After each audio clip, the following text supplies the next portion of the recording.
হয়েছে। এবার কিন্তু যদি সরকার আমাদের জুলাই সনদ বাস্তবায়ন না করে তাহলে কিন্তু আমরা সংসদ ভবন ঘেরাও করতে আমরা দ্বিধা প্রকাশ করব না।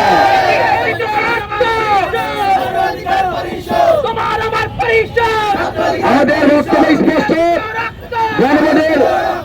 গণভোটের যে রায় এসেছে সেই রায়ের প্রতি সম্মান দেখে, শহীদদের আকাঙ্ক্ষার প্রতি সম্মান দেখে সরকার জুলাই সনদ বাস্তবায়ন করবে।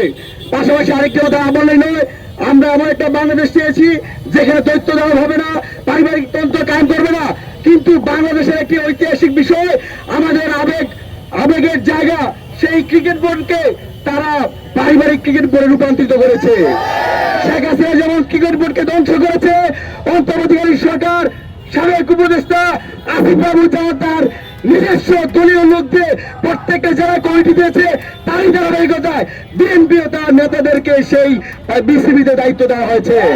আমরা বিসিবিকে স্বায়ত্তশাসিত প্রতিষ্ঠান হিসেবে সরকারের এই নগ্ন হস্তক্ষেপকে নিন্দা যাই।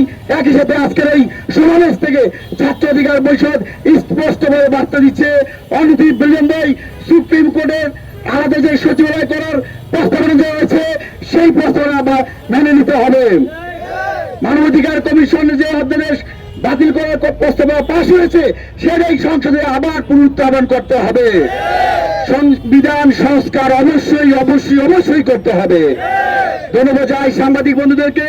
আমাদের পাশেই আমাদের এই সহযোদ্ধা বন্ধুরা গণভোট এবং জুলাই রায়কে বাস্তবায়ন করার জন্য আন্দোলন অনুসরণ করছে।